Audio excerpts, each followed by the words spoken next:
اچھا جلدی بس آخری اینڈ چل رہا ہے.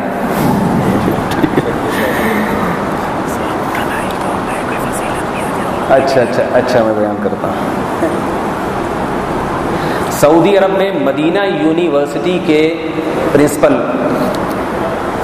مدینہ یونیورسٹی کے جو سب سے بڑے ناظم ہیں شیخ عطیہ سالم، بہت بڑے بزرگ ہیں، بوڑھے ہو گئے، پتہ نہیں زندہ بھی ہیں یا نہیں، بہت بڑے عالم گزرے ہیں. سعودی عرب میں سلفی جو متشدد قسم کے سلفی لوگ ہیں انہوں نے کوشش یہ کی، مکہ مدینہ میں تو تقریباً سب جگہوں پہ 8 رکعت تراویح شروع کر دی ہے، وہی بخاری کی حدیث دیکھیں نا 8 رکعت پڑھتے تھے. مسجد حرام اور مسجد نبوی میں بھی کوشش شروع کر دی تھی کہ 8 ہو جائیں. اس پہ سعودی عرب ہی کے مدینہ یونیورسٹی کے جو ناظم تھے، سب سے بڑے جو اس کے سرپرست تھے شیخ عطیہ سالم، انہوں نے کتاب لکھی تاکہ اس عمل کو روکیں، اور اس کتاب کا نام ہے التراویح اکثر من 1000 عام، 1000 سال سے زائد تراویح. نام کیسا ہے، ٹھیک ہے نا؟ التراویح اکثر من 1000 عام، التراویح اکثر من 1000 عام، 1000 سال سے زائد، 1000 سال سے زیادہ کیا ہو رہا ہے مکہ اور مدینہ میں. اس میں انہوں نے ثابت کیا ہے کہ مکہ اور مدینہ، مسجد حرام اور مسجد نبوی میں حضرت عمر نے جب سے شروع کروایا نا تراویح، اس کے بعد سے مکہ اور مدینہ میں ایک رمضان بھی ایسا نہیں آیا جس میں 20 رکعت سے 1 رکعت بھی کم ہوئی ہو. رفع الیدین کبھی ہوا ہے کبھی نہیں ہوا، زور سے آمین کبھی ہوئی ہے کبھی نہیں ہوئی، لیکن 20 رکعت سے 1. تو انہوں نے کتاب لکھ کے سلفیوں کو روکا ہے کہ جو کام 1000 سال میں نہیں ہوا وہ اب کیوں کرنے جا رہے ہو، امت کو کیا منہ دکھاؤ گے، لوگ کیا کہیں گے اب تک بدعت ہو رہی تھی وہاں پہ. سمجھ آ رہی بات کی نہیں آ رہی؟ توصیف الرحمان راشدی نے اس اشکال کا جواب یہ دیا ہے کہ ہماری نظر میں چونکہ 8 رکعت سے زیادہ بھی جائز ہے، 8 سے زیادہ پڑھو 20 سے کم پڑھو سب جائز ہے، تو مسجد حرام میں یہ بھی جائز ہے جو 20 ہو رہی ہے، کیونکہ وہاں کا تو دفاع کرنا ہے نا، ہم لوگ کے بارے میں دفاع نہیں کرنا کہ یہ بھی جائز ہے تو چلو یہ بھی ٹھیک ہے نا. ان کا چونکہ دفاع کرنا ہے، عربوں کو اپنا ہمنوا بنانا ہے. سوال پیدا ہوتا ہے جب یہ بھی جائز ہے وہ بھی جائز ہے آپ کی رائے کے مطابق، تو پھر مکہ والوں کو چاہیے کبھی 20 پڑھ لیں، کبھی 10 پڑھ لیں، کبھی 5 6 پڑھ لیں، کبھی 8 پڑھ لیں، سب جائز ہے، تو 20 ہی پہ کیوں؟ اصل سوال یہ ہے، اس کا جواب ان کے تحریروں میں نہیں ملے. اس کا اصل جواب ان کی زبان سے ہونا چاہیے کہ غلط ہو رہا ہے. جب سب طرح جائز ہے تو 1200 سال سے جو ہے نا یہ 20 غلط ہو رہا ہے، 100% غلط ہو رہا ہے. لیکن یہ کام اگر دیوبندی حضرات کرتے تو نہ صرف یہ کہ غلط بلکہ مقلد، مشرک، بدعتی اور معلوم نہیں کیا کیا ہو رہا ہے. وہ کر رہے ہیں تو نہ بدعتی ہیں نہ کچھ بھی نہیں ہے، وہ بھی صحیح ہے، وہ بھی ٹھیک. اتنا ہلکا مسئلہ ہے تو اس پر اتنی دیر بولنے کی ضرورت ہی نہیں تھی. اچھا آگے یہ انہوں نے پھر اس کے دلائل دیے، میں اس کو نقل نہیں کرتا. شیخ عطیہ سالم نے جو اپنی کتاب میں کچھ دلائل میں نے نکالے تھے وہ بھی رہنے دے، وقت بہت زیادہ ہو گیا. آگے کہہ رہے ہیں کہ یہ سب وہی نقل کیے انہوں نے جو میں بتا بھی چکا ہوں، بہت سی باتیں اس میں سے، چھوڑو اس کو.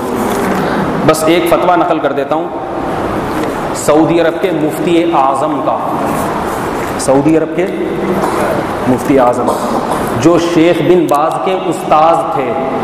یہ لوگ نقل کرتے ہیں شیخ بن باز کی نظر میں 8 رکعتیں بھی جائز ہیں اور 8 سے زیادہ بھی، لیکن ہم یہ کہتے ہیں کہ شیخ بن باز رحمہ اللہ تعالیٰ کا یہ فتویٰ چونکہ ابن تیمیہ سے یہ حضرات متاثر ہیں تو اس لیے انہوں نے ابن تیمیہ، سعودی عرب میں ابن تیمیہ رحمۃ اللہ علیہ کی بہت تقلید کی جاتی ہے اور بہت ان کی اتباع کی جاتی ہے. لیکن شیخ بن باز ہی کو اگر لینا ہے پہلے دلیل لو، سب سے بڑی بات ہے. دلائل تو میں نے آپ کو بتا دی، اور اگر تقلید کرنی ہے تو شیخ بن باز کے استاذ کی کرو. کیا خیال ہے؟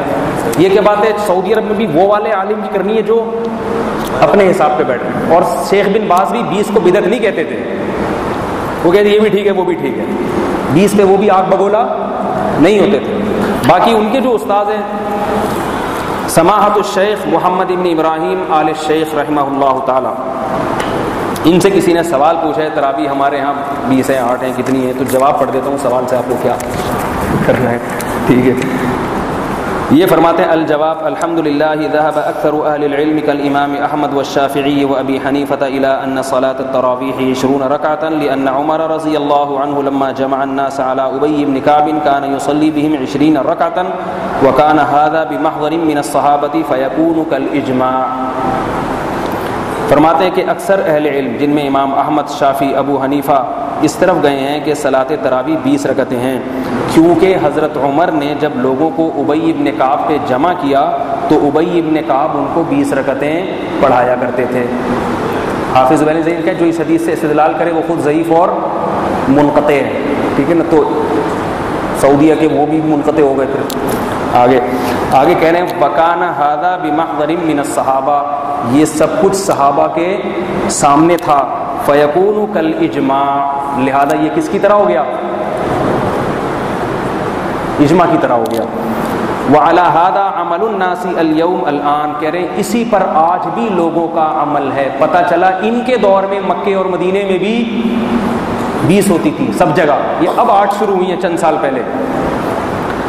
فلا ينبغي الانکار علیہم، لہذا ان پر انکار کرنا درست نہیں ہے.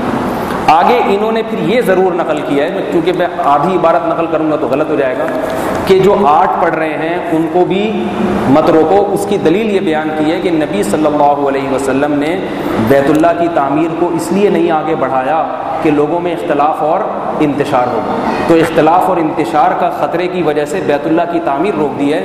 تو اگر کسی علاقے میں 8 رکعت کا معمول ہے تو 8 ہی پڑھنے دو تاکہ امت میں انتشار نہ ہو، کیونکہ انتشار اختلاف یہ زیادہ قوی ہے بنسبت 8 کے بجائے 20 پڑھنے کے. ہم بھی یہی کہتے ہیں بھائی کوئی رواج چلا آ رہا ہے سمجھا دو، سمجھ جائیں ٹھیک ہے.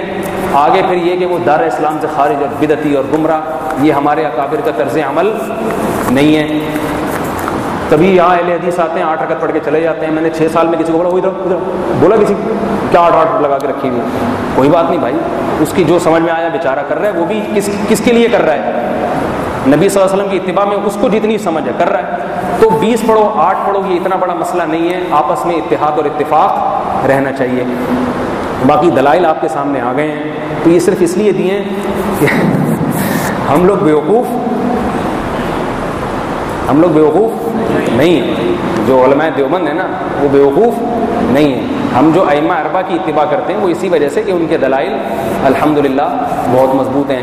اس موضوع پر کہنے کے لیے اور بھی بہت کچھ ہے، مگر یہ میں نے بہت مختصر در مختصر سمیٹا ہے. بحث بولتا رہوں بھی فجر تک بول سکتا ہوں، اتنا ہی کافی ہے. سمجھ آ رہی ہے بات؟ باقی تراویح کے فضائل ہیں، یہ تو سارے اختلافی بحثیں تھی نا، اختلافی مسائل تھے. اچھا یہ بھی میں بتا دوں 200 سال پہلے کوئی ثبوت نہیں ملتا 1000 سال تک، اور اہل حدیث حضرات نے بھی اس کا جو جواب دیا وہ آپ کے سامنے آ گیا. باقی ابن تیمیہ رحمۃ اللہ علیہ بھی فرماتے ہیں کہ اکثر مسلمین 20 رکعتیں پڑھ رہے ہیں 7ویں صدی ہجری میں. علامہ ابن عابدین نے لکھا ہے کہ مشرق اور مغرب میں ہر جگہ 20 ہی پڑھائی جا رہی ہیں. آج سے تقریباً 200 سال پہلے ابن عابدین رحمۃ اللہ نے کیا لکھا ہے؟ تو حرم بھی اس وقت تو حناف کی حکومت تھی، تو ہر جگہ کتنی پڑھائی جا رہی ہیں، پوری دنیا میں یہی ہو رہا تھا. یہ اس سے بڑا اجماع کیا ہوگا میرے بھائی؟ اس سارے کے بدعت پہ کیسے جمع ہو گئے؟ اللہ تعالیٰ ہم سب کو اختلاف اور انتشار کی آگ سے بچائے. اب یہ کہ آپ حضرات جو اچھا تراویح کا لفظ، یہ جو اصل بات تو رہ گئی، ترویحہ کتنی رکعتوں کو کہتے ہیں؟ 4. عربی میں جمع کے الگ صیغے ہوتے ہیں، تثنیہ کے الگ. دیکھو رجل کا معنی ایک آدمی، رجلینی 2 آدمی، رجال 2 سے زیادہ. لفظ تراویح 8 رکعتوں پہ فٹ ہی نہیں بیٹھتا. ترویحہ ایک ترویحہ یعنی 4 رکعتیں، ترویحتین 4 اور 4 8. تراویح 4 سے زیادہ، 8 سے کم 16 کم سے کم 12. تو تراویح کا جو لفظ ہے نا یہ لفظ پلورل ہے، جمع ہے. سمجھ آ رہی ہے بات؟ جمع کا جو لفظ ہے اس کے کم سے کم افراد 3 ہوتے ہیں. تو 3 ترویحیں کتنے ہو گئی؟ تو تراویح کا لفظ 8 رکعتوں پہ فٹ ہی نہیں بیٹھتا ہے.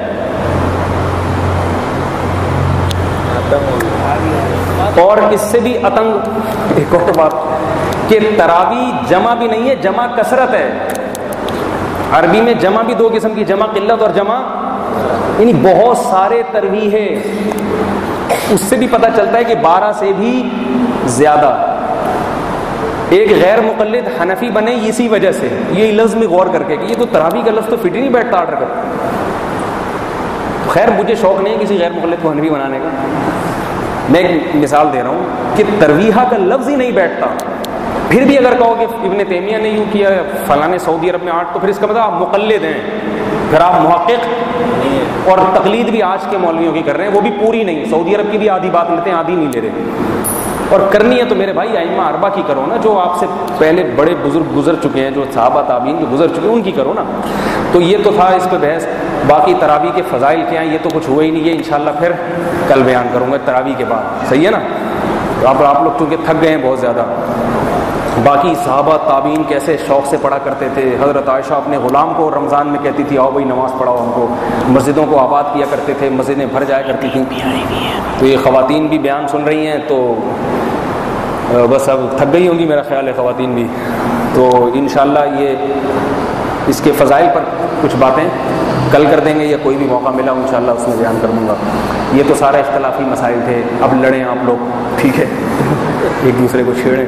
ہمارا مقصد چھڑوانا نہیں ہے، لیکن آپ خود ہی چھیڑیں گے جا کے، غیر مقلد کو بلائیں گے. ذرا کسی کو چھیڑنے کی ضرورت نہیں. بس یہ صرف یہ بتانے کے لیے کہ الحمدللہ ہم جس پر عمل کر رہے ہیں وہ صحابہ تابعین خلفاء راشدین اور اتنے بڑے بڑے اصحاب کی سنت ہے. اس میں ہمیں اطمینان ہے کہ صحیح چل رہے ہیں. اللہ تعالیٰ سمجھنے کی عمل کی توفیق عطا فرمائے. جی کیا کہہ رہے ہیں؟